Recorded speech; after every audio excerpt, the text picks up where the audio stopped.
য'ত মোৰ পচন্দই হোৱা নাই, য'ত মোৰ কথা নাখাতে, য'ত বিজেপিৰ এজেণ্ট সোমাই আছে, য'ত কংগ্ৰেছ দলটোক বিজেপিৰ এজেণ্ট সোমাই ভাঙি চুৰমাৰ কৰি দি আছে, গতিকে তেনেকুৱা এটা পৰিৱেশত য'ত মই গৈছিলোঁ যে বিজেপিক আমি প্ৰতিহত কৰিব লাগে, মুখ্যমন্ত্ৰীক আমি প্ৰতিহত কৰিব লাগে, মুখ্যমন্ত্ৰীৰ সাম্প্ৰদায়িক নীতিক প্ৰতিহত কৰিব লাগে, সংখ্যালঘুৰ ওপৰত অত্যাচাৰ কৰা মুখ্যমন্ত্ৰীক আমি গাদীৰ পৰা আঁতৰাব লাগে, তাৰ কাৰণে সকলো জাতি জনগোষ্ঠীৰ মাজত এটা মিলা প্ৰীতিৰে সমন্বয়ৰে অসম কৰিব লাগে, সেই আশাৰে তাতে গৈছিলোঁ।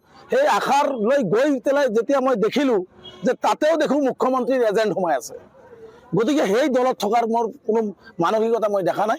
গতিকে যিটো দলত মুখ্যমন্ত্ৰীৰ এজেণ্ট সোমাই আছে সেই দলটোৱে কেতিয়াও ছাৰ্ভাইভ কৰিব নোৱাৰে, আগলৈ যাব নোৱাৰে, সেইটো ভাঙি চুৰমাৰ কৰিবৰ কাৰণে সিদ্ধান্ত লৈছে। আপোনালোকে জানেই যে দেওবৰ শইকীয়া ডাঙৰীয়া, প্ৰদ্যুৎ বৰদলৈ ডাঙৰীয়া এই দলটোক আগুৱাই যাব নিদিয়ে। মই স্পষ্টকৈ কৈছোঁ, আজি এই পাৰ্টিৰ প্ৰেচিডেণ্ট ডাঙৰীয়াই হয়তো জানে নাজানে নাজানো, কিন্তু এই দুজন ব্যক্তিয়ে সম্পূৰ্ণ বিজেপিৰ হৈ এই দলটোক আগুৱাই লৈ যাব নিদিয়ে।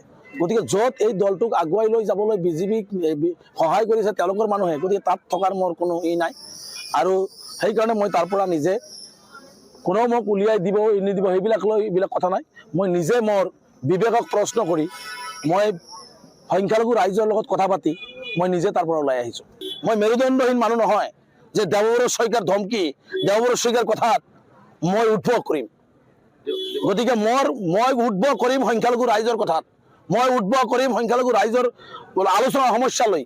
গতিকে দেওবৰ শইকীয়াই যি টি কথা ক'ব, তেওঁ ধৈৰ্য হেৰুৱাই ধৈৰ্যচ্যুত হ'ব, কাৰোবাৰ চুজুলিপিত কামটো প্ৰথম দিন কৰিব পৰা নাই, দ্বিতীয় দিন তৃতীয় দিন এটা আৰম্ভ কৰিছে। আৰু সেইখন ঘৰত মই এটা আত্মমৰ্যাদা থকা ল'ৰা, আত্মসন্মানক বিক্ৰী কৰিব নোৱাৰোঁ, আৰু মোৰ জাতিক মই বিক্ৰী কৰিব নোৱাৰোঁ।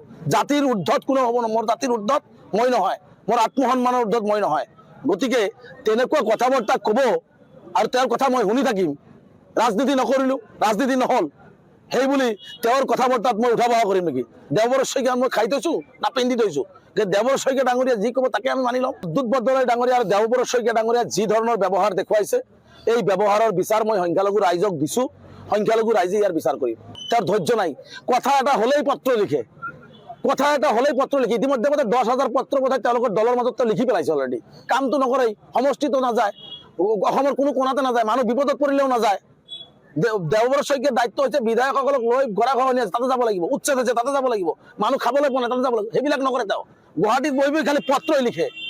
গতিকে সেই পত্ৰ লিখা মানুহজন কাৰ কি শংকিত হ'ব নহ'ব তেওঁ বিবেচনা কৰিব। গতিকে মোৰ চিধা কথা, স্পষ্ট কথা যে তেনেকুৱা মানসিকতাৰ মানুহৰ লগত, তেনেকুৱা দুতলীয়া ছদ্মবেশী মানুহৰ লগত মই ৰাজনীতি কৰিব নোৱাৰোঁ।